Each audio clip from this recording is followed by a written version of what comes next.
Assalamualaikum warahmatullahi wabarakatuh. Ada setengah orang mengatakan, saya tidak berharap kepada surga Ustaz Abdul Somad. Bahkan ada pula yang bertanya kepada saya, Ustaz Abdul Somad, ada guru kami berkata, tidak boleh kita beribadah meminta surga. Maka saya jawab, dalam Al-Quran dikatakan Allah, a'udzubillahi minasyaitonir rajim, wasari'u ila maghfiratim min rabbikum wa jannatin arduhas samawati wal ard. Bersegeralah kamu kepada ampunan Allah, tapi bukan hanya setakat ampunan maghfirah. Wa jannatin, bersegeralah kamu ingin mendapatkan surga. Jadi kalau ada orang sholat ingin surga, tak salah. Bahkan Nabi mengajarkan doa selepas kita berkata dari Rukun Yamani menuju Hajar Aswad, Rabbana atina fid dunya hasanah wa fil akhirati hasanah wa qina adzabannar wa adkhilnal jannata. Masukkan kami ke dalam surga. Ayat Al-Quran menyuruh kita minta surga. Bagaimana dengan hadis Rasulullah sallallahu alaihi wasallam? Nabi berkata, "Idza sa'altumullaha fas'aluhul firdaus." Kalau kamu memohon meminta kepada Allah, maka mintalah surga Jannatul Firdaus. Jadi kalau ada orang beribadah kepada Allah minta surga, maka perbuatannya itu sesuai dengan tuntunan Al-Quran dan sunnah Rasulullah sallallahu alaihi wasallam. Kita semua ini berharap kepada surga. Siapa yang tidak berharap kepada surga Allah, tidak mencari ridha Allah, maka bukan pengikut Nabi Muhammad sallallahu alaihi wasallam. Tapi tentulah kita ingin masuk surga ini membawa bekal. Ada yang kita bawa. Apa kata Allah Subhanahu wa taala? Fatazawwadu, berbekallah. Sebab tajuk kita tentang bekal menuju surga. Ada orang yang ingin pergi umrah, tawaf, sa'i, tahallul ke tanah suci Makkah, ke Madinah Al-Munawwarah. Apa yang dia bawa? Semua dia bawa. Ada pakaian, sebab dia di sana umrah bulan Januari, Februari, musim sejuk. Maka dia siapkan pakaian yang tebal, lengkap dengan jaketnya, lengkap dengan ubat-ubatnya semua, lengkap dengan makanan-makanan, sebab mungkin dia tidak akan berselera dengan rasa yang berbeza. Maka kalau ingin pergi umrah setakat 10-11 hari saja bekal begitu siap, maka malam ini kita merenung sejenak, apa bekal yang sudah kita siapkan untuk masuk ke dalam surga Allah Subhanahu wa taala. Ada setengah orang berkata, saya rasa tak perlulah saya berbekal Ustaz Abdul Somad. Saya serahkan saja pada Allah. Nak dia masukkan saya ke mana, saya siap saja. Maka dalam Islam kita diajarkan berbekal. Berbekal. Apa bekal yang paling baik? Fatazawwadu, berbekallah. Allah menyuruh kita berbekal. Khairuz zadi, sebaik-baik bekal adalah takwa. Itulah mengapa khatib naik ke atas mimbar. Apa kata khatib? Usikum wa nafsi bitaqwallah. Takut kepada Allah Subhanahu wa taala. Kita puasa 30 hari lamanya. Apa yang diinginkan dari puasa itu? Ya ayyuhalladzina amanu kutiba alaikumus syamu kama kutiba alal ladzina min qablikum la'allakum. Takut kepada Allah. Apa yang diinginkan dari salat itu? Inna salata tanha 'anil fahsya wal munkar.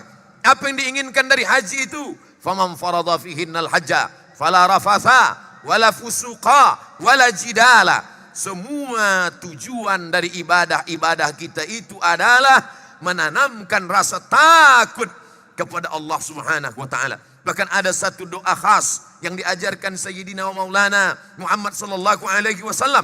Allahumma qasim lana min khasyatik, berikanlah rasa takut dalam hatiku, ma yahulu bainana wa baina ma'asik, sehingga dengan rasa takut yang ada dalam hati itu menjadi penghalang, menjadi dinding, menjadi hijab antara kami dengan perbuatan dosa. Sebab antara kita dengan dosa ini tak ada hijab, tak ada dinding, tak ada perantara.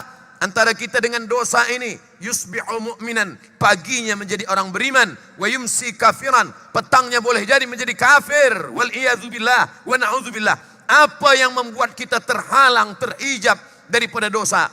Tak lain tak bukan adalah ada rasa takut dalam hati. Mudah-mudahan selepas tazkirah bertambah-tambahlah rasa takut kita kepada Allah insya-Allah. Kalau semakin mengaji semakin takut, teruskan. Kalau semakin baca kitab semakin takut, teruskan. Tapi kalau semakin mengaji, semakin berani menyalahkan orang lain, membid'ahkan yang tak bid'ah, mencari permusuhan, maka kita perlu merenung sejenak, berpikir sesaat, at-tafakkur sa'ah. Kata Sayyidina Abu Darda radhiyallahu an, at-tafakkur sa'ah, berpikir sesaat khairum min qiyami lailah, lebih baik daripada sembahyang semalam suntuk. Oleh sebab itu maka Nabi mengajarkan kita doa, Allahumma inni a'udzubika min ilmin la yanfa'. Jauhkan aku dari ilmu yang tak bermanfaat ya Allah. Apa tanda ilmu tak bermanfaat? Wa min qalbin la yakhsha, ilmu banyak tapi hati tak takut kepada Allah. Wa min qalbin la yakhsha, hati tak khusyuk kepada Allah. Apa tanda hati tak khusyuk? Wa min nafsin la tashba, nafsu tak pernah merasa kenyang. Apa sebab nafsu tak kenyang? Wa min du'ain la yusma, sebab doa tak dikabulkan Allah Subhanahu wa taala. Maka dalam diri manusia ini ada sesuatu diciptakan Allah, dia kecil, tak sampai sebesar kepala kita. Ala fil jasadi mudghah, ketahuilah dalam badan, dalam jasad itu ada segumpal, kata Nabi SAW. Idza salahat salahal jasadu kulluh, kalau yang segumpal itu baik, maka yang lain ikut menjadi baik. Wa idza fasadat fasadal jasadu kulluh, kalau yang segumpal itu rosak, maka yang lain ikut menjadi rosak. Ala wahyal qalb, dia adalah hati. Qalb diambil dari kata qallaba yuqallibu, taqallaba yataqallabu, berbalik-balik.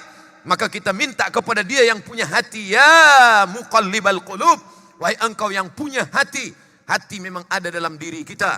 Sejak mula dari kandungan ibu kita, hati sudah ada dalam jasad kita, tapi dia bukan punya kita. Lillahi ma fis samawati wa ma fil ard. Apa yang ada di langit, apa yang ada di bumi, punya Allah Subhanahu wa taala. Kita minta kepada dia yang punya hati, punya jantung. Ya muqallibal qulub, wahai engkau yang membalikkan hati, sabbit qulubana, kokohkan hati kami, ala dinik, dalam agamamu, wa ala ta'atik, dalam ketaatan kepada Allah Subhanahu wa taala. Dunia ini sementara. Kun fid dunya ka'annaka gharib. Jadilah engkau hidup di dunia ini seperti orang yang merantau, bukan negeri asalnya. Abdul Samad datang ke Kuala Lumpur sebagai orang yang merantau. 2 hari bulan Februari sampai. Mereka bertanya, dari mana? Dari Indonesia. Hendak ke mana? Hendak ke Kuala Lumpur. Selepas ini ke mana? Nanti saya akan pergi ke Melaka. Lepas dari Melaka ke mana? Ke Terengganu. Dari Terengganu ke mana? Balik ke Kuala Lumpur. Dari Kuala Lumpur ke mana? Akan pergi ke Sulawesi, Indonesia. Sebenarnya saya nak bagi tahu jadwal saya aja. Kita adalah manusia yang musafir berjalan. Kun fid dunya ka'annaka gharib. Jadilah engkau manusia seperti merantau di suatu negeri. Sampai masanya dia akan kembali ke negeri asalnya. Apa yang akan kita bawa? Ini tempat sementara saja. Hari panas terik, tak tahan dengan panas matahari. Maka bernaung di bawah pokok kayu yang rindang. Sementara panas terik, redup matahari, kita akan teruskan perjalanan. Suka tak suka, mahu tak mahu, kita akan tinggalkan dunia ini. Idza jaa ajaluhum, kalau ajal sampai, la yastakhiruna sa'atan, tak dapat ditunda walau sesaat. Wala yastaqdimun, tak pula dapat dimajukan walaupun sesaat. Kalau sudah tiba masanya, apa kata orang Melayu? Mumbang jatuh, kelapa pun jatuh. Tegaklah di bawah pokok kelapa. Jangan pandang ke atas tapi pandang ke bawah. Sebab bila memandang ke atas yang diingat bukan mati tapi gulai. Pandang ke bawah. Tengok ke tanah. Apa yang nampak di bawah? Bukan hanya kelapa tua yang jatuh. Kelapa muda pun jatuh. Tak hanya kelapa muda yang jatuh. Mayangnya pun jatuh juga. Ranting kayu pun jatuh juga. Kalau sudah sampai masanya, kita akan menghadap Allah Subhanahu wa taala. Yang tua jangan terlampau takut. Yang muda jangan terlampau berani. Yang sakit jangan putus asa. Yang sehat jangan merasa malaikat maut masih jauh. Banyak orang kalau diajak bertaubat kepada Allah, kenapa kamu tidak bertaubat? Rasa-rasanya malaikat maut datang selepas pencen lah Ustaz. Siapa yang berkata demikian? Kalau sudah sampai yang dijanjikan Allah Subhanahu wa taala, maka kita semua akan menghadap Allah. Tinggal semuanya. Kupiah, peci, qalansuah yang amat sangat dicinta tinggal. Baju, semua dengan baju kebesarannya. Orang yang dimuliakan dengan baju kebesarannya. Saya di rumah alhamdulillah ada beberapa baju kebesaran. Sebab jamaah bagi saya XL. Tinggal semuanya. Lalu kemudian apa yang akan kita bawa menghadap Allah Subhanahu wa taala? Kalau pernah tangan menyapu kepala anak yatim, kalau pernah kaki melangkah ke masjid, kalau pernah kening ditempelkan ke lantai, kalau pernah mata memandang ulama, para habaib zuriat Rasulullah sallallahu alaihi wasallam, kalau pernah telinga mendengar tazkirah, kalau pernah lidah berzikir basah menyebut asma Allah, itu saja yang dapat menolong. Yauma yafirrul mar'u min akhih, hari itu orang akan lari dari saudara. Saudara kandung tak boleh menolong. Wa ummihi, ibu kandung. Wa abi, ayah kandung. Wa sahibatihi, istri tak ada kandung. Wa bani, anak-anak, semua akan sibuk mengurus dirinya masing-masing.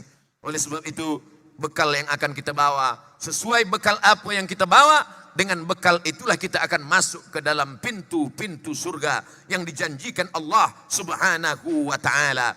Berapa pintu surga itu? Disebutkan dalam hadis sahih ada 8 pintu. Kalau kamu ingin tahu siapa yang masuk dari pintu ke-8-8-nya, dia pilih mana saja. Pintu 1, pintu 2, pintu 3, pintu 4. Kau nak masuk dari pintu yang mana saja? Kata Nabi SAW, inilah orangnya. Yang dia tunjuk adalah Abu Bakar Siddiq. Abu Bakar Siddiq nak masuk dari pintu mana saja, disilakan Allah Subhanahu wa taala. Bila kita membaca Yasin petang Jumat, malam Jumat, setiap malam sebelum tidur, saat tahajud, kita ulang berkali-kali. Salamun qawlam min rabbir rahim. Salamun qawlam min rabbir rahim. Salamun qawlam min rabbir rahim. Begitu seorang ibu membaca Yasin, dia ulang sampai berkali-kali. Anaknya bertanya, ibu, Umi, kenapa diulang sampai 3 kali? Usah tanya-tanya, dari dulu memang udah begitu. Dia ulang saking inginnya. Sebab ketika membaca ayat azab, menetes air mata, takut kepada azab. Membaca ayat nikmat, membaca ayat surga, maka kita ulang berkali-kali. Tidakkah kita mendengar bagaimana Imam Masjidil Haram, Syekh Abdurrahman Sudais, Syekh Hudhaifi, Su'ad As-Suraim, ketika membaca ayat, dia ulang berkali-kali. Imamnya menangis, makmumnya menangis, jamaah umrah menangis, jamaah haji menangis. Kerana mereka mengenang ayat azab menakutkan tentang neraka. Sebagian makmum dari Asia Tenggara menangis juga. Bukan sebab ayat itu, sebab ayat panjang betul. Mudah-mudahan anak cucu kita mendengar baca Quran, dia paham isinya insyaAllah.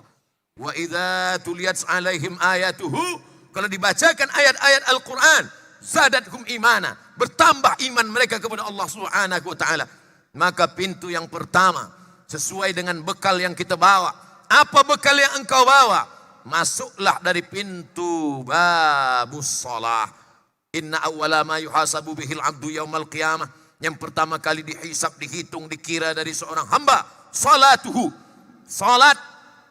Makanya anak-anak kita, muru auladakum bis salah, suruh anak kamu salat. Wahum abna'u sab'a sinin, umur 7 tahun suruh dia sembahyang. Wadribuhum fil asrah, pukul manakala dia berumur 10 tahun.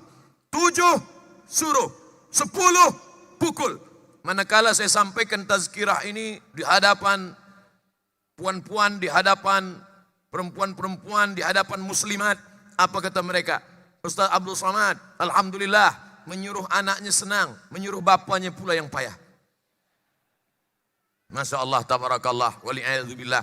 Mudah-mudahan semua anak-anak gadis belia kita mendapatkan suami yang soleh-soleh, yang solat-solat. Yang berkata amin yang belum nikah saja. Tapi dia doa sebenarnya bukan untuk dia, untuk anak-anak cucu dia. Karena kita tidak memikirkan diri kita saja, yang kita pikirkan anak cucu kita. Idza ja'akum man tardawna dinahu. Kalau datang seorang pemuda belia meminang anak gadismu, apa yang kau pandang dari dia? Dinahu, baik agamanya, wa khuluqahu, baik akhlaknya. Maka apa yang kau lakukan? Fazawwijuhu, maka nikahkanlah dia. Kalau tidak kamu lakukan itu, takun fitnatun fil ardi wa fasadun arid, akan terjadi fitnah dan besar dan kerosakan di atas muka bumi yang amat sangat besar. Bila kau pandang keretanya, keretanya akan tinggal hancur. Kau pandang rumahnya, rumahnya akan binasa. Kau pandang tanahnya, tanahnya akan diwariskan. Tapi yang kekal abadi adalah ibadahnya kepada Allah Subhanahu wa ta'ala. Alhamdulillah, pemuda-pemuda belia yang ada di hadapan saya ini semuanya adalah pemuda-pemuda yang siap menjadi imam. Betul? Yang tua pula menyaut dia. Masya Allah, tabarakallah. Jadi yang pertama adalah babus salat, pintu salat. Man taraka salata muta'ammidan. Siapa yang meninggalkan salat secara sengaja, faqad kafara jihara. Kafirlah dia secara nyata. Wal iyadzu billah. Kita selalu ulama-ulama kalau sudah menyebut kafir, murtad, berkali-kali mereka berkata, wa na'udzubillah wal iyadzu billah. Allah lindungi. Ya Allah, ya Tuhan kami, ya Rabb, ya Dzal Jalali wal Ikram, ya fa'alul lima yurid. Matikan anak cucu kami sampai hari kiamat dalam keadaan muqimis salah, menegakkan salat insyaallah. Makanya doa Nabi Ibrahim alaihissalam, Rabbi ja'alni muqimas salah, jadikan anak cucuku orang yang menegakkan salat. Wa min dzurriyyati, sampailah nanti anak cucu keturunan hingga hari kiamat. Dan bagaimana pula yang dilakukan oleh Nabi Muhammad sallallahu alaihi wasallam ketika beliau akan meninggal dunia menghadap Allah, apa yang keluar dari mulutnya? As-salah, as-salah, salat, salat. Disambut oleh Sayyidina Abu Bakar Siddiq.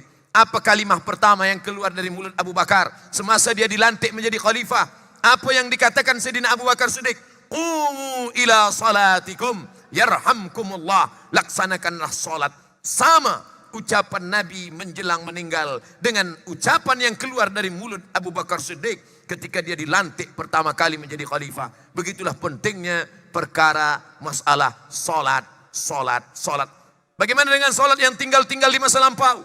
Ustaz Abdul Somad, saya ini bukan orang baik, saya ini dulu peminum khamar, saya dulu pezina, maaf, saya ini pelaku perbuatan yang tercela dan keji. Salat saya banyak tinggal. Umur kamu sudah berapa? Sudah 40 tahun Ustaz. Kata orang, malaikat menengok kita 70 kali sehari semalam. Maka saya pun bertobat. Maka saya ingin mendekatkan diri kepada Allah. Umur berapa kamu salat? Baru semalam. Akil balik umur berapa? 10 tahun. 30 tahun tak salat. Masya Allah. Oleh sebab itu maka apa kata Nabi SAW? La kafarata laha illa dhalik. Tidak ada yang dapat menebus salat kecuali salat itu sendiri. Makanya kita dalam mazhab Syafi'i ada salat adaan, ada salat qadaan.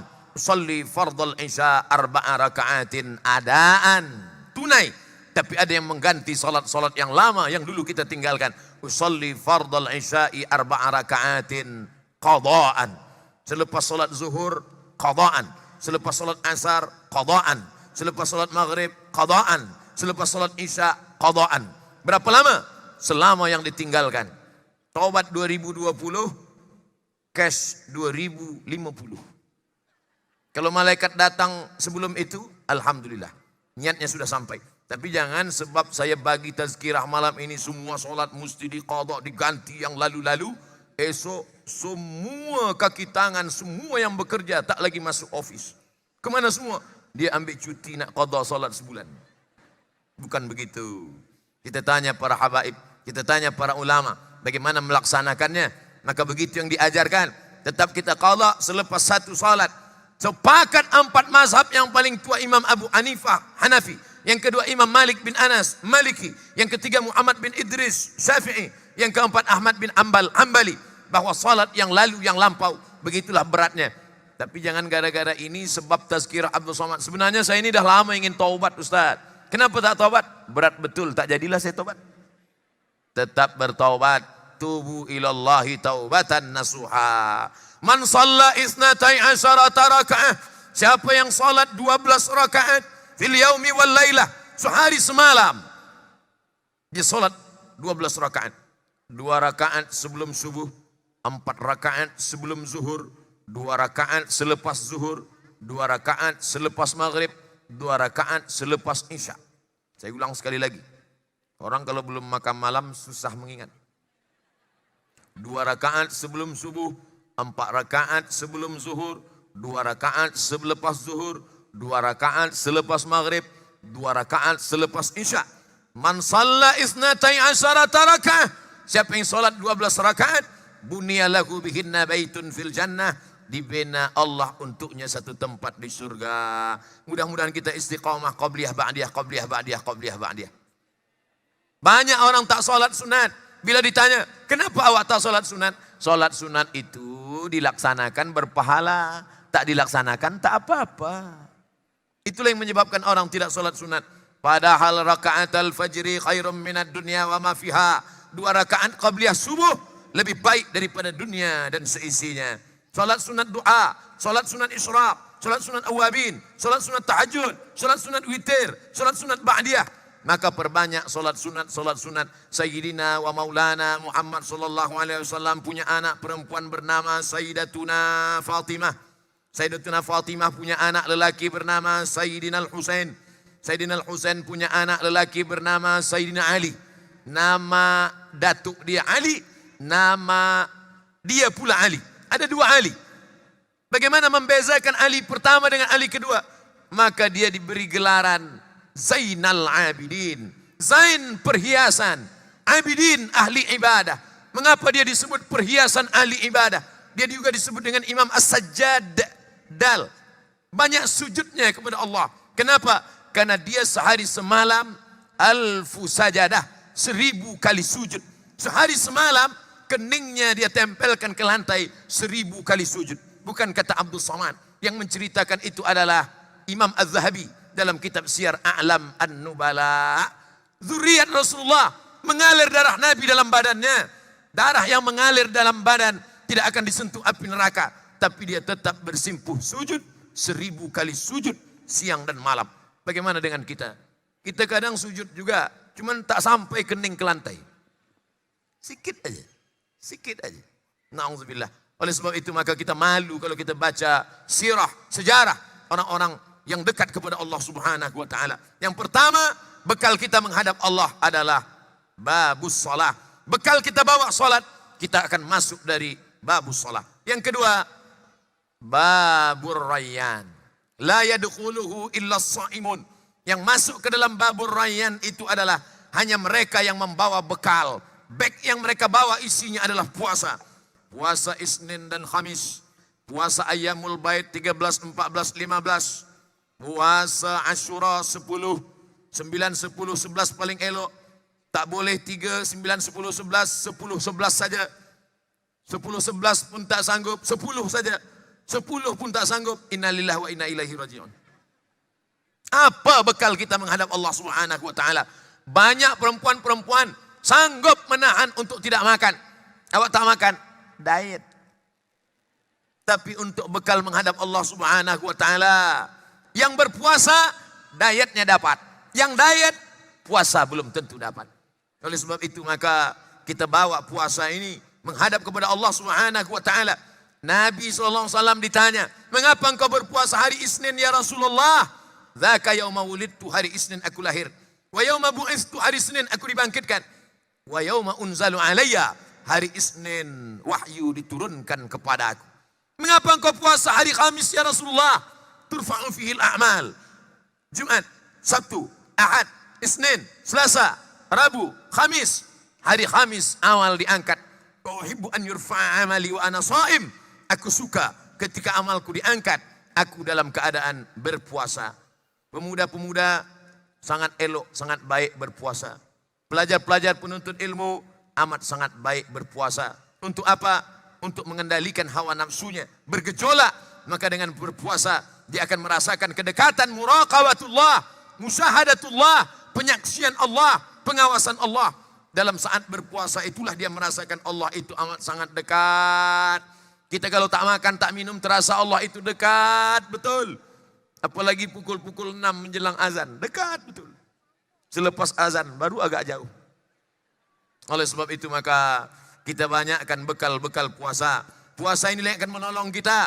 Man mata, siapa yang mati, wa alaihi siyamun, ada utang puasa. Dulu mengandung anak pertama, berapa hari tidak puasa? Masa mengandung 30 hari tak puasa. Menyusukan anak 2 tahun. Tahun pertama menyusukan anak 30 hari tak puasa. Tahun kedua menyusukan anak 30 hari tak puasa. 1 anak 90 hari tak puasa. Berapa anak awak? 10. Man mata, siapa yang mati? Wa alaihi siyamun, punya utang puasa. Sama anhu waliyuhu, ahli warisnya wajib mengqadhakan puasa untuknya.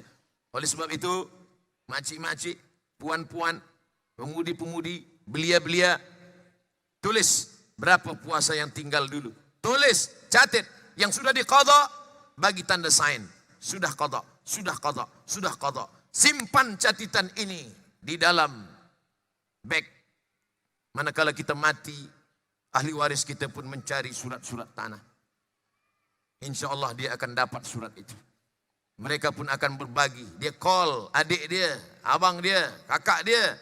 Datanglah kakak, datanglah adik. Ini ada yang nak kita bagi-bagi ni. Awak 10, awak 10. Semua datang. Dia sangka 10 emas. Rupanya 10 hari qadha puasa. Oleh sebab itu maka, man mata, siapa yang mati, wa alaihi siyamun, punya utang puasa, sama anhu waliyuhu. Maka kata Imam Sun'ani dalam kitab Subulus Salam, tidak ada ikhtilaf tentang masalah mengqadha puasa. Puasa wajib, puasa nazar, puasa qadha, puasa Ramadan, maka wajib kita ganti. Adapun masalah salat diqadha bagi orang yang sudah meninggal, ada ikhtilaf. Tapi tentang masalah puasa, babur rayyan, insyaallah 2 pintu. Bagi yang sudah merasa agak-agaknya aku masuk dari pintu salat, agak-agaknya aku masuk dari babur rayyan, 2 pintu sudah masuk, alhamdulillah. Bagi yang 2 belum, jangan takut, ada 6 pintu lagi, mudah-mudahan terbuka. Yang ketiga adalah babus sedekah. Sedekah. Kenapa tidak disebut babus zakah? Kenapa tidak disebut babul wakaf? Kenapa tidak disebut babul infak? Karena yang namanya wakaf, infak, zakat khas, yang amnya adalah sedekah. Makanya Allah menyebut zakat itu pun sedekah. Innamas sadaqatu lil fuqara wal masakin wal amilina 'alaiha. Kalau disebut infak, hanya uang saja. Tapi tak semua orang yang punya harta. Bagaimana dengan kami yang tak punya harta ini? Wahai Ustaz Abdul Samad, wahai Ustaz, wahai Habib, wahai Tuan Guru, bagaimana dengan kami yang tak ada harta? Maka begitu indahnya Allah. Dia katakan infak, harta. Zakat, harta. Tapi dia katakan sedekah. Likulli sulama minkum sedekah. Tiap tulang-tulang ini ada sedekah. Menolong orang sedekah. Mengangkatkan barang-barang milik orang ke atas hewan tunggangannya sedekah. Dan tabassumika fi wajhi akhika sedekah. Senyummu ke wajah saudaramu sedekah. Kalau kau sanggup berikan harta, wakaf paling besar. Tak sanggup wakaf, infak. Tak sanggup infak, tolong angkatkan barang dia. Tak juga sanggup, senyum. Tak juga sanggup senyum, pergi ke hospital. Mungkin ada yang salah. Apalah susahnya senyum? Senyum saja. Tapi jangan sebab tazkirah ni esok semua tak nak bersedekah. Apa kata pengurusi masjid? Semua muslimin muslimat diharapkan berwakaf bersedekah untuk pembinaan surau kita. Semua senyum. Bukan itu yang kita inginkan. Kita ingin umat ini beramal. Insya Allah semua yang hadir ini akan masuk dari babus salah, babur rayyan, dan babus sedekah. Doakan juga Abdul Somad bila malam tahajud, ya Allah masukkan Ustaz Abdul Somad dari babus salah, babur rayyan, babus sedekah. Kita masuk pintu yang keempat, babul jihad. Jihad, mereka yang berdarah. Apa yang dilakukan oleh sahabi al-jalil, as-sahabi al-jalil, sahabat Nabi yang mulia Khalid ibn Walid. Dia ukur setiap jengkal tangannya, kakinya, badannya. Tak ada di badan ini setiap jengkal yang kosong daripada 3. Pedang, tombak, anak panah. Luka pedang, luka tombak, luka anak panah. Menangis di atas tempat tidur. Khalid bin Walid menjelang sakratul maut, menangis di atas tempat tidur. Kenapa? Kenapa aku tidak mati di medan perang? Kenapa mati di atas tempat tidur? Tapi dia sudah mendapatkan pahala jihad. Ada pula orang yang tidak berjihad, tapi dia dapat pahala jihad fisabilillah. Siapa dia? Utsman ibn Affan. Andai Utsman bin Affan tidak meninggal, terbunuh maka dia tetap dapat pahala syahid jihad fisabilillah. Kenapa? Karena pada perang Badar dia memberikan uangnya, hartanya. Man jahaza ghazian faqad ghaza. Siapa yang menyiapkan alat-alat perang, tombak, panah, maka dia sudah menyiapkan jihad fisabilillah. Tapi jangan selepas mendengar tazkirah ini, esok semuanya pergi ke Palestina. Mana masyarakat Selangor? Semuanya pergi ke Palestina. Yang ada tenaga, yang ada harta, yang ada nyawa. Ini musim sejuk.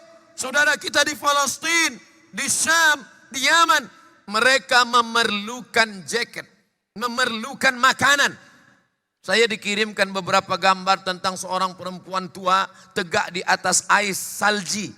Kakinya terbuka, tak ada yang dapat membalut kakinya sebab miskin susah. Di musim panas pula mereka kekeringan. Kirimkan uang untuk menggali perigi sumur untuk mengambil air dari bawah. Datanglah Sa'ad bertanya kepada Nabi SAW, ya Rasulullah, ummi matat, emakku mati meninggal dunia. Afa atasaddaqu anha? Apakah aku boleh bersedekah? Kata Nabi, tasaddaq, bersedekahlah wahai Sa'ad. Ayu sadaqatu afdal? Apa sedekah yang paling afdal? Apa sedekah yang paling utama? Saqil ma, memberikan air minum. Berikan air minum. Maka paling elok amat sangat baik menggalikan perigi. Tapi membuat perigi sumur tempat air tak sama di bumi Melayu dengan di Palestina. 100 meter ke bawah. 100 meter ke bawah baru dapat batu. Belum air. Oleh sebab itu maka kita tolong. Man jahaza ghazian. Siapa yang menyiapkan pasukan perang, memberi tombak, membeli panah, membeli senapan, inilah yang akan menolong di hadapan Allah Subhanahu wa taala. Makanya dalam ayat jihad itu adalah jihad harta dulu.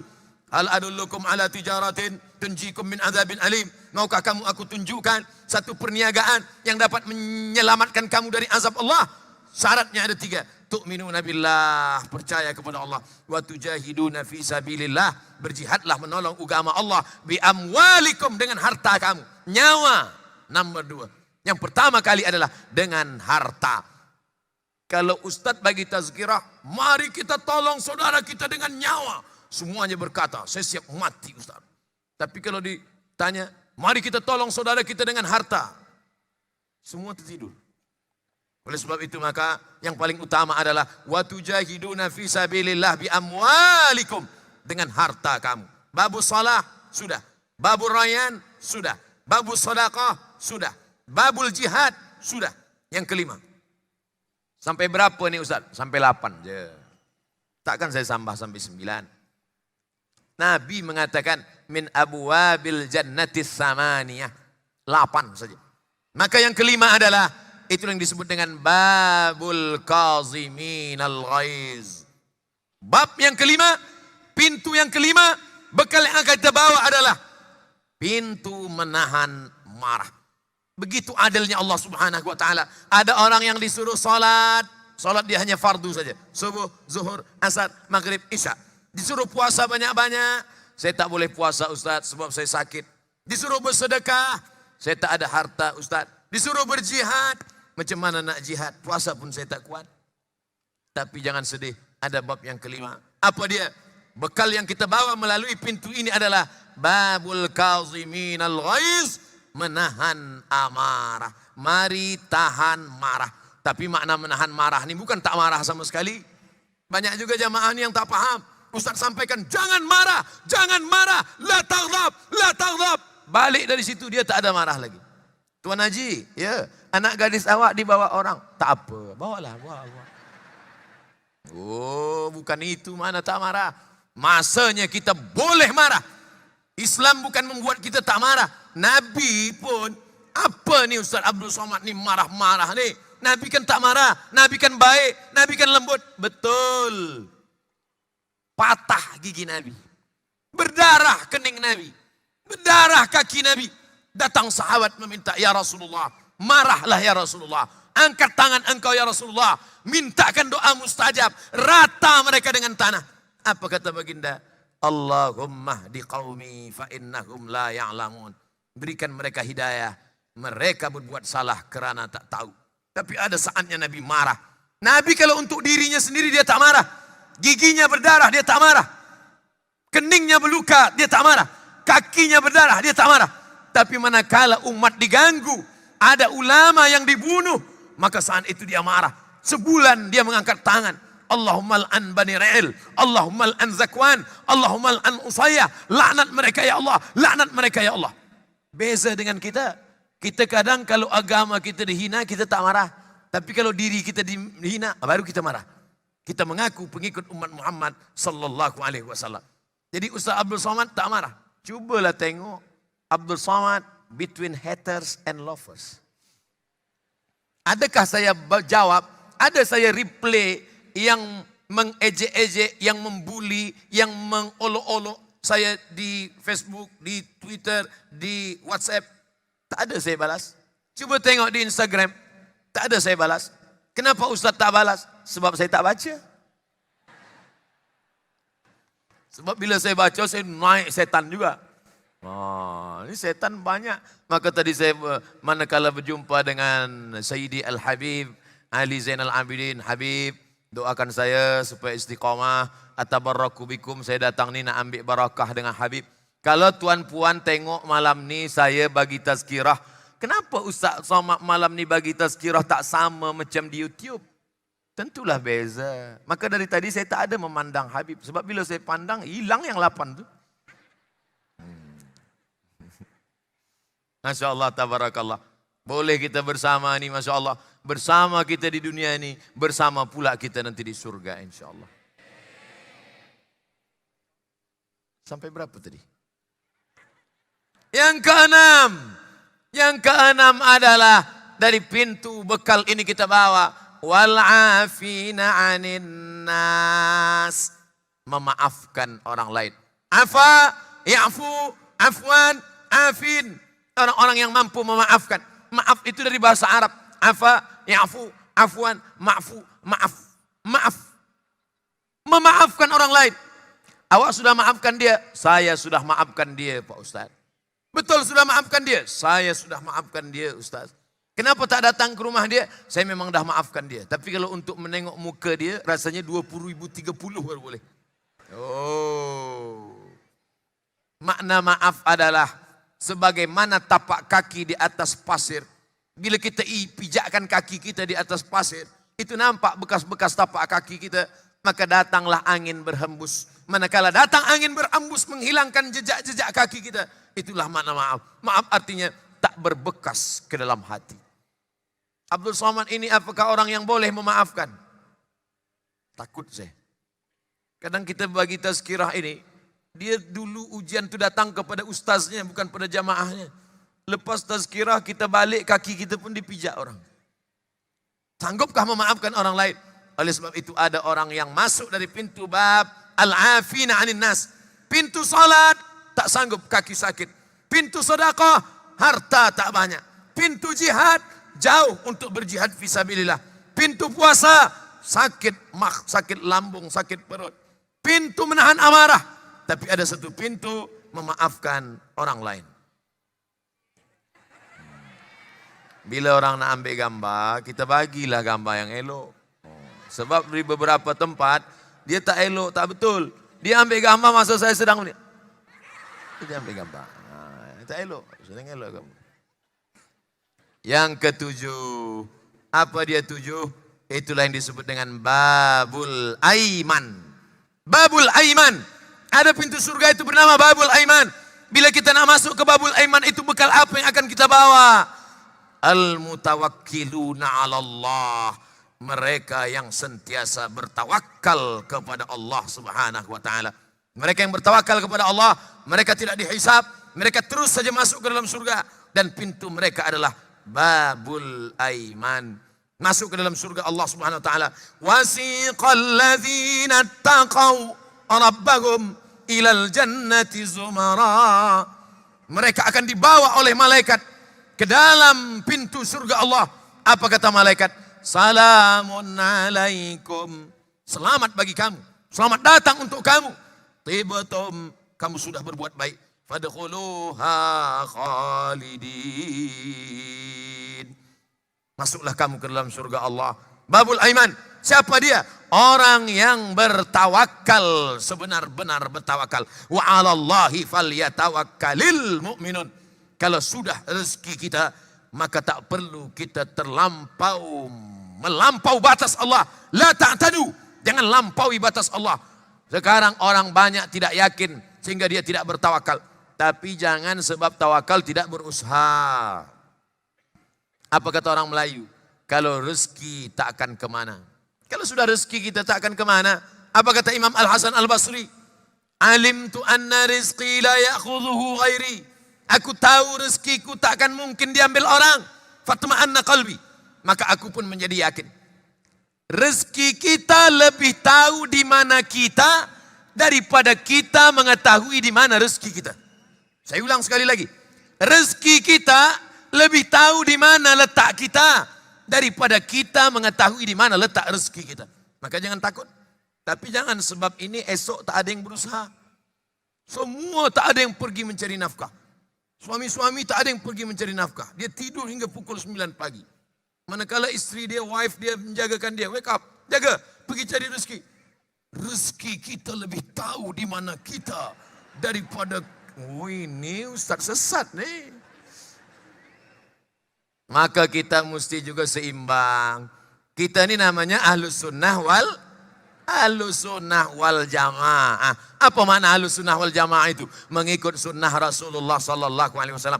Nabi tak ada duduk-duduk di Masjid Nabawi selepas salat baca Quran berzikir, tak ada berusaha. Kita tunggu aja rezeki turun dari langit lalu Nabi angkat tangan, Allahumma anzil alaina ma'idatan minas sama, ya Allah turunkan rezeki dari langit. Tidak. Apa kata Allah dalam Quran? Idza qudiyatis shalah, kalau salat sudah dilaksanakan, fantashiru fil ard, bertebaranlah di atas muka bumi, wabtaghu min fadlillah, carilah rezeki karunia Allah. Orang yang hanya berusaha, tapi tak mau berdoa, sombong. Berdoa saja, tak mau berusaha, pesong. Oleh sebab itu kita sesuaikan. Kita ahlus sunnah wal jamaah, ada ikhtiar, ada usaha, ada sa'i. Maka kita tetap berusaha. Setelah itu kita bertawakal. Fa idza azamta, kalau kau sudah azam, kalau kau sudah berusaha, kalau sudah bertekad kuat, fatawakkal 'ala Allah. Tawakal kepada Allah. Kalau dapat berarti memang rezeki kita. Kalau tak dapat berarti Allah punya cerita yang lebih indah daripada itu. Dia akan ganti dengan yang lebih baik insyaallah. Last, yang ke-8. Babuz zikri. Bab zikir. Ini pintu terakhir bagi siapapun yang tak boleh mengamalkan. Nak solat tegak lama, kaki sakit. Nak lama baca Quran, titik nun sudah 3 pula. Nak bersedekah, harta tak ada. Nak berjihad, tangan menggeletar. Macam mana nak berjihad? Ustaz Somad, mari kita berjihad ke Uyghur. Macam mana nak berjihad ke Uyghur, tangan menggeletar? Belum sampai ke Uyghur, datang kelawar. Habis, mati. Ini pintu yang terakhir. Pejamkan mata, duduk, berzikir mengingat Allah. Afdalu zikri, la ilaha illallah. Pejamkan mata, la ilaha illallah, la ilaha illallah, la ilaha illallah, la ilaha illallah, la ilaha illallah. Tapi ada setengah orang saya tengok, dia zikir kepala dia bergoyang, Ustaz. La ilaha illallah. La ke kanan, Allah ke kiri, ke jantung dia. La ma'buda bihaqqin illallah.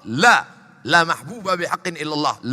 La mawjuda bihaqqin illallah. La ilaha illallah, ke tangkai jantung dia.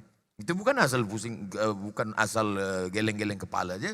Ini banyak juga orang dia tengok kiri kanan geleng kepala, dia geleng pula. Kenapa awak geleng? Saya tengok kiri macam tu, kanan macam tu, saya buat pula. Oh. Berzikir baik. Ya ayyuhalladzina amanu dzkurullaha dzikran katsira. Berzikirlah kamu banyak-banyak. Sebanyak apa? Berapa kali? Datanglah tok guru. Ustaz, berapa kali saya berzikir sehari semalam? Zikir 1000. Berapa kali saya berzikir sehari semalam? Zikir 2000. Lalu kemudian orang yang tak bersetuju mengatakan, siapa yang berzikir 1000 bid'ah, wa kullu bid'atin dhalalah, wa kullu dhalalatin finnar. Lama-lama dia berpikir, dulu aku pakai dadah tak ada sebut masuk neraka. Sekarang aku berzikir disebut pula masuk neraka. Maka ada orang berzikir 1000, 2000, pandang apa yang ditulis oleh Imam Az-Zahabi dalam kitab Syiar A'lam Nubala manakala dia menjelaskan Sayyidina Abu Hurairah radhiyallahu an, wa kana Abu Hurairah radhiyallahu anhu, Abu Hurairah sebelum tidur yusabbihullaha alfa uqdah, sebelum tidur malam dia memetik 2000 simpul tali. Dia ambil tali, dia simpul 2000 simpul, sebelum tidur malam dia petik 2000 simpul. Subhanallah, subhanallah, subhanallah, subhanallah, subhanallah. Baru dia tidur malam. Makanya beli tasbih yang panjang. Di Madinah banyak tuh tasbih panjang 1000. Ini banyak juga sekarang jamaah umrah, jamaah haji beli tasbih. Semuanya untuk orang lain, tak ada untuk dia. Ada satu, itu pun untuk kereta pula. Kereta bertasbih. Judul ceritanya ketika kereta bertasbih. Apa nih? Kita tak pernah bertasbih. Tapi ada satu zikir yang luar biasa. Apa kata Sayyid Muhammad bin Alawi bin Abbas Al-Hasani Al-Maliki? Ada satu amalan. Dia tiada memerlukan ijazah. Tiada memerlukan tariqah. Ijazahnya terus saja dari Allah. Allah yang memberikan ijazah kepada manusia. Apa dia? Inna Allah wa malaikatahu yusalluna ala nabi. Ya ayyuhalladzina amanu sallu alaihi wa sallimu taslima. Ijazahnya terus dari Allah subhanahu wa ta'ala. Yang mengajarkannya siapa? Kaifa nusalli alaika ya Rasulullah.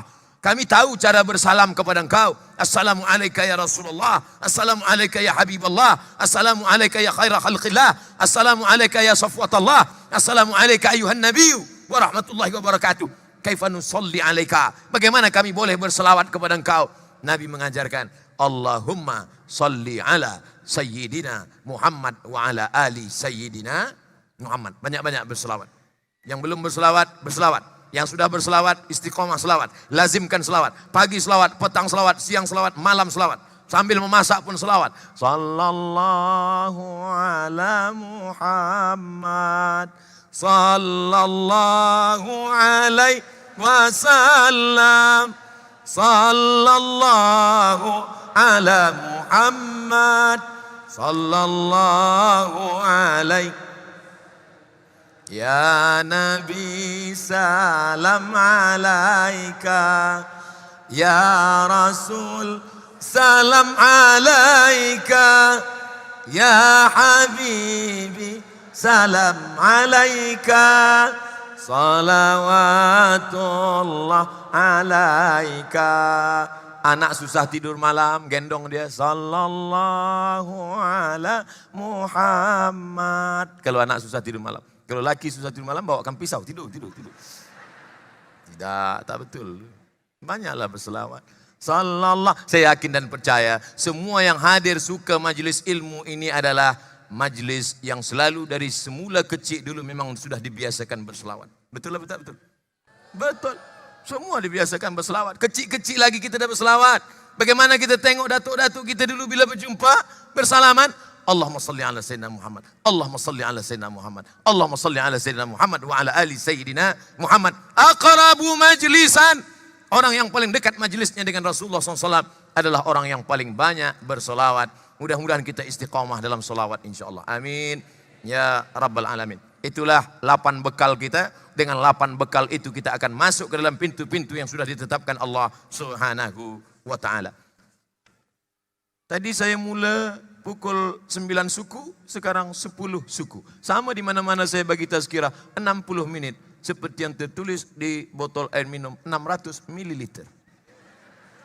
Sekarang saya jawab soalan-soalan yang ada ini. Yang boleh saya jawab, saya jawab.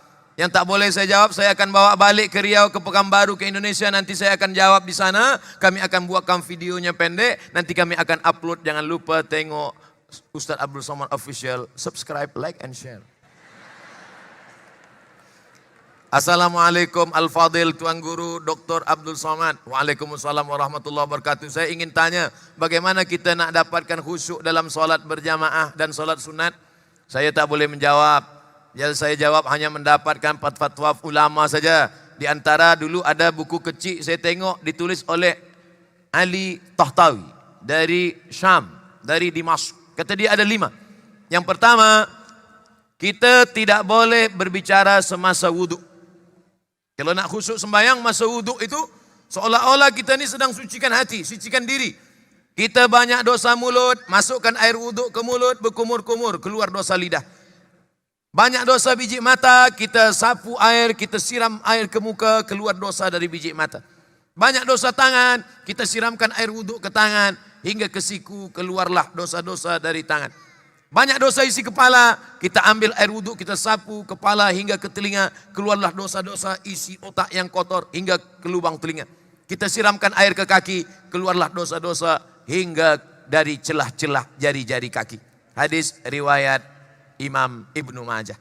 Makanya semasa berwudhu tak boleh bercerita. Ini sekarang banyak kita tengok orang semasa berwudhu dia cerita, dia ambil wudhu. Itulah aku dah cakap pada engkau, jangan lagi sama dia. Jangan lagi, tapi engkau tak dengar juga kan? Itulah. Mana kita boleh wudhu? 2. Dari tempat wudhu ke tempat salat tak boleh tasbih. Tasbih menjalin jari jemari, tasbih. Membunyi-bunyikan jari. Yang boleh tasbih. Makanya selepas dari tempat wudhu ke tempat salat jangan tasbih. Jangan tasbih. Sebab hati kita rosak. Tapi kita bertasbih. Subhanallah, subhanallah. Allahumma salli ala sayyidina Muhammad. Bila datang kawan kita nak tanya-tanya, Cemana jadi kita petang nanti nak sembang-sembang sana. Allahumma salli ala sayyidina Muhammad. Supaya hati kita tak rosak. Sebab bila kita jawab cakap dia, kita akan bercerita juga. Rosak dia.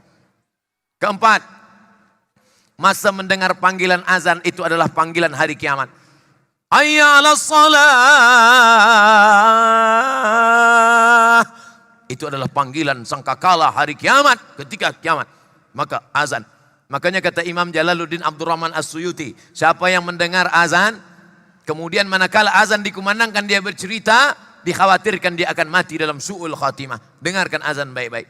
Allahu Akbar, Allahu Akbar, Allahu Akbar, Allahu Akbar. Asyhadu an la ilaha illallah, asyhadu an la ilaha illallah. Yang keempat, apa yang dalam solat itu kita qiraah, bukan mutalaah. Maka Nabi kalau solat mulutnya bergerak. Bismillahirrahmanirrahim. Alhamdulillah. Ya Khabbab, apakah engkau pernah melengok Nabi solat? Ya. Dari mana engkau tahu Nabi solat? Aku tengok Nabi. Apakah Nabi kalau solat mulutnya bergerak? Ya. Dari mana engkau tahu Nabi itu solat mulutnya bergerak? Kata Khabbab, bittirabi lihyati. Aku tengok janggut Nabi bergoyang. Kenapa janggut Nabi bergoyang? Sebab tulang dagu dia bergoyang. Kenapa tulang dagu dia bergoyang? Sebab dia baca bacaan. Bismillah. Banyak sekarang orang solat mulut dia tak membaca, diam aja.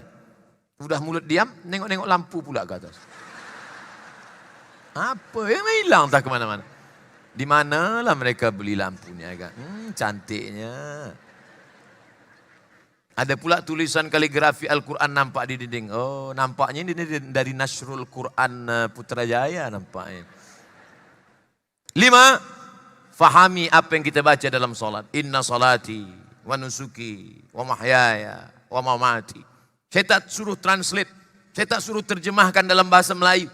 Sebab bila kita baca dalam bahasa Melayu, batalat salatuhu, batal salatnya. Maka tetap dalam hati saja. Kita baca, kita yakini, kita fahami. Inna salati. Jangan terjemahkan. Jangan pula kita nanti, inna salati, my praying. Wa mahyaya, my life. Wa mamati, my die. Lillahi ta'ala, for you, oh my God. 5 langkah, kata Syekh Ali Tantawi. Al-Fadhil Tuan Guru Ustaz Abdul Somad berkenan dengan tajuk kita malam ini, bagaimana amalan seorang itu boleh dijadikan bekalan untuk kita ke surga. Wa ma umiru illa liya'budullah mukhlishina lahuddin. Ikhlas. Mungkinkah kita masuk ke dalam surga kekal abadi khalidina fiha abada dengan salat kita yang 4 rakaat, 10 rakaat, 100 rakaat? Mana mungkin? La yudkhilal jannata ahadakum amaluhu. Kamu masuk surga bukan karena amalmu. Wala anta ya Rasulullah, wala ana. Aku pun tak masuk surga kerana amalku. Lalu kenapa engkau masuk surga? Illa ayyataghammadani Allahu birahmatih. Masuk surga kerana rahmat Allah Subhanahu wa taala. Mengapa banyak-banyak salat? Mengapa banyak-banyak sedekah? Kenapa banyak-banyak zikir? Kenapa jihad? Untuk mencari rahmat Allah. Makanya orang mati itu kita doakan dapat rahmat. Allahumma ighfir lahu warhamhu. Duduk antara 2 sujud kita minta rahmat Allah. Rabbighfirli warhamni. Orang yang mati kita katakan Allah yarham, almarhum. Sekarang al-mukarram, al-mukarram Abdul Somad. Bila dah mati almarhum Abdul Somad. Ustaz Abdul Somad Apa hukum seorang lelaki tapi menyerupai perempuan? La'anallahul mutasabbihin minar rijal bin nisa. Allah melaknat lelaki yang menyerupai perempuan. Wal mutasabbihat minan nisa bir rijal. Allah melaknat perempuan yang menyerupai lelaki. Awak ni lelaki ke perempuan? Lelaki ke perempuan? Lelaki. Kamu? Saya sebenarnya lelaki. Cuma terjebak dalam tubuh perempuan. Apa ni? Oleh sebab itu pada zaman Nabi SAW ada lelaki memakai hina. Tangan dia bagi daun hina. Kami di Riau namanya daun hina. Orang Jawa kata daun pacar. Dia pakai hina. Nabi bertanya, ma hadzal rajul? Ma balu hadzal rajul? Ini siapa nih lelaki ini? Kenapa dia menyerupai perempuan? Maka apa kata Nabi SAW? Bawa dia asingkan ke Naqi. Jadi zaman dulu bila ada lelaki menyerupai perempuan, tangkap, letakkan dia di suatu tempat, nama tempatnya Naqi. Dia tak boleh bergaul dengan orang banyak. Sebab bila dia bergaul dengan orang banyak, dia nanti boleh seperti penyakit menular. Macam corona juga. Nama tempat orang yang menyerupai perempuan namanya Naqi. Nama tempat orang yang mati namanya Baqi. Jangan salah-salah dengar. Jangan nanti lepas tazkirah. Macam mana nih ada di kampung kita orang lelaki menyerupai perempuan. Kata Ustaz Abdul Somad, letakkan dia di Baqi. Bukan Naqi, Baqi. Bukan Baqi, Naqi. Saya pula yang silap. Ada tahlil arwah, suatu perkara bid'ah. Apa kau melakukan tahlil arwah? Apa isi tahlil? Tahlil, tasbih, subhanallah. Takbir, Allahu Akbar. Tarhim, assalatu wassalamu alaik, alaika ya man. Tarhim. Tahlil, la ilaha illallah. Takbir. Mantap. Tahlil, la ilaha illallah. Man halala sab'ina marratan. Sesiapa yang bertahlil 70 kali. Thumma ahdatha wabahu lil mayyit. Selepas dia tahlil 70 kali, dia hadiahkan pahalanya pada orang mati. Yantafi'u bihi. Maka pahalanya sampai. Siapa yang berkata demikian? Imam Ibn Taymiyah dalam kitab Majmu' Fatawa. Buka kitab Majmu' Fatawa Ibn Taymiyah. Siapa yang bertahlil 70 kali, dia pahalanya sampaikan pada orang mati. Yantafi'u bihi. La ilaha illallah, la ilaha illallah, la ilaha illallah, la ilaha illallah. Sampai pahalanya. Sesiapa yang tak percaya pahalanya sampai, bagi nama lengkap. Nanti kalau mati saya kirim 70 kali. Kalau tak sampai cepat-cepat bagi tahu. Apa isi tahlil itu? Baca la ilaha illallah. Apa isi tahlil? Baca Quran. Apa kata Imam Nawawi? Wa in khatimul Qur'ana. Yang seelok-eloknya dia khatamkan satu khatam Quran. Kalau tak sanggup baca khatam Quran. Likulli syai'in qalbun. Segala sesuatu punya hati. Wa qalbul Quran Yasin. Maka bacalah qalbul Quran. Yasin. Sampai habis. Jangan itu je. Tak sanggup baca Yasin. Ummul Quran Al-Fatihah. Baca Al-Fatihah. 3. Di dalam tahlil itu ada tazkirah. Berikut ini mari kita dengarkan tazkirah dalam malam tahlil ini yang akan disampaikan oleh Al-Mukarram Abdul Somad. Tuan-tuan, puan-puan, muslimin, muslimat, hadirin, hadirat. Malam ini kita mengenang supaya kita makin sabar. Wa tawassaw bil haq wa tawassaw bis sabr. Kedatangan kita tidak menghidupkan keluarga yang sudah mati, tapi kedatangan kita boleh meringankan beban dia. As-sabru fi sadmatil ula. Sabar itu pada pukulan yang pertama. Yang keempat, kita datang ke rumah orang yang bertahlil itu adalah untuk mengingat mati. Mengingat mati, datang kita ke situ untuk mengingat mati. Esok awak datang ke rumah ya, ada tahlil. Saya tak nak datang sebab ada makan kambing. Saya menengok kambing ni naik darah tinggi saya. Bukan masalah makan. Kita datang nak ingat mati. Yang kelima, bersedekah makanan. Ummi matat, mak saya mati. Afa atasaddaqu anha. Kalau saya bersedekah, sampaikah pahalanya pada orang mati? Kata Nabi sampai. Jadi kalau ada orang mengatakan sedekah tahlil tak sampai, Nabi mengatakan sampai. Ayu sedekatu afdal. Apa sedekah yang paling baik? Saqulul ma, memberi air minum.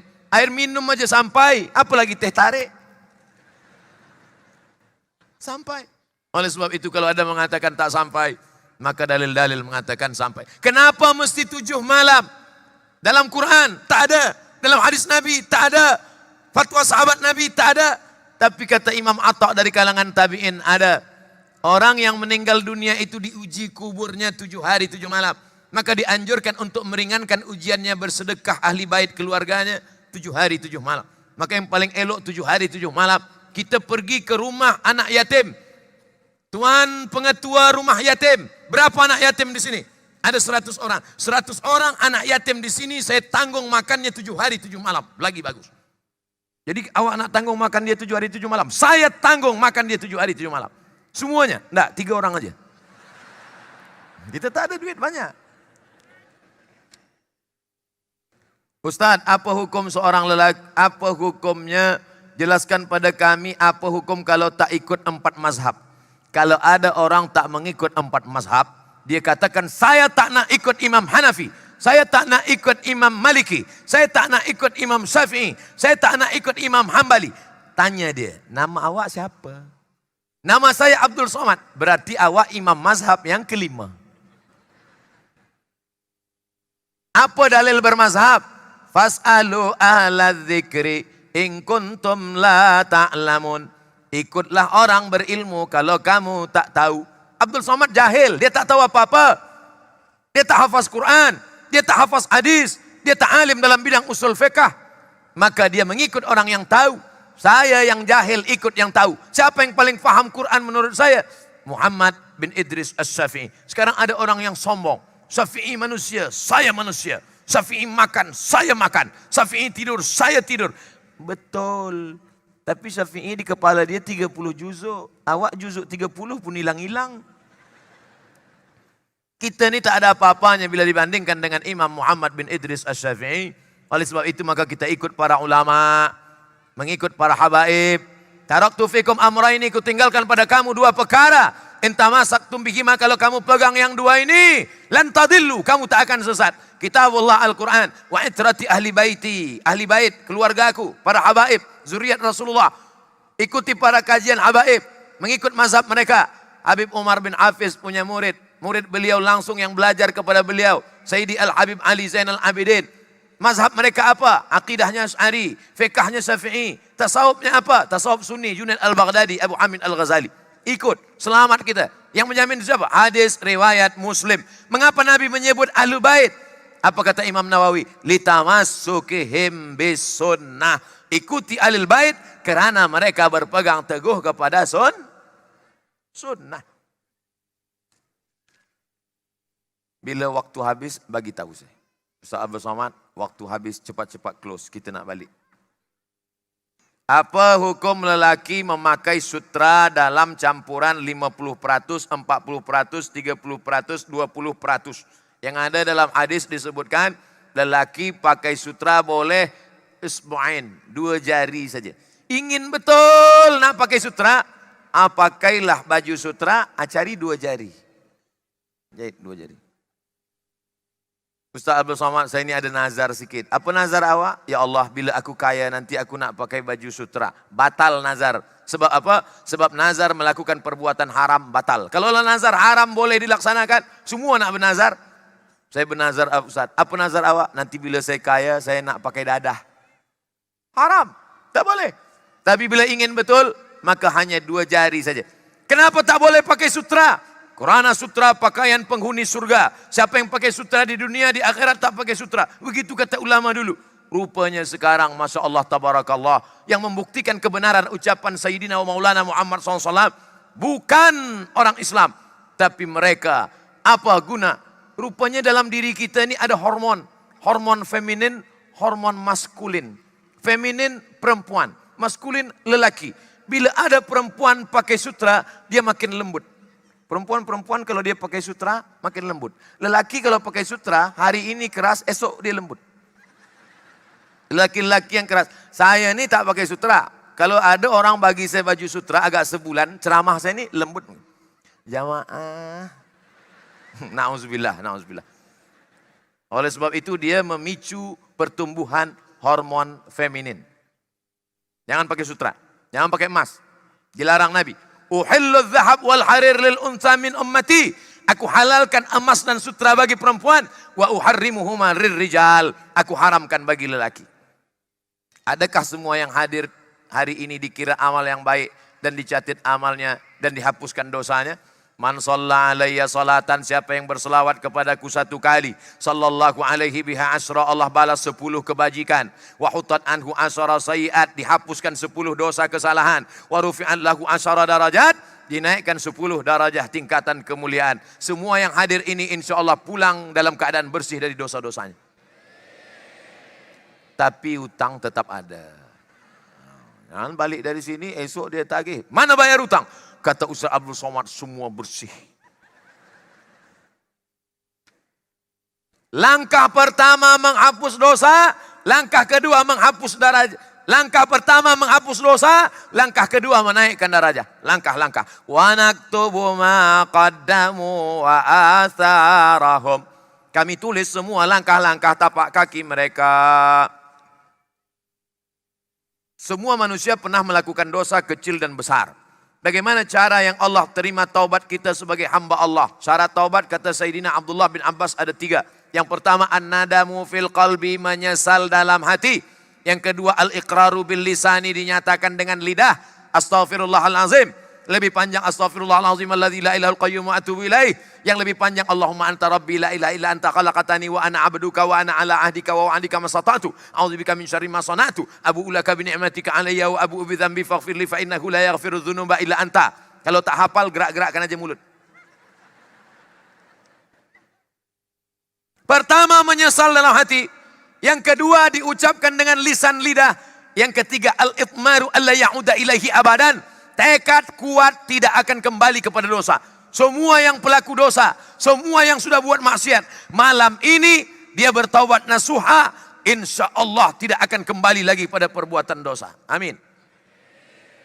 Malam nanti mandi taubat. Usolli sunnatat taubat raka'ataini lillahi ta'ala. Selepas itu dia beristighfar. Astaghfirullah Rabbal baraya. Astaghfirullah minal khataya. Lagi menangis, lagi elok. Ya Allah. Cuma kadang orang di tengah malam sendiri dia tak menangis. Tapi bila beramai-ramai, berzikir ramai, baru dia menangis. Selesai zikir orang tanya, awak tadi menangis? Iya. Kenapa menangis? Aku tengok kanan menangis, kiri menangis. Tak sedap kalau tak menangis, aku nangis pula. Apalah ni? Illa man taba, siapa yang bertaubat, wa amana, beriman, wa amila amalan salihah, selepas itu dia beramal saleh. Apa yang dibalas Allah?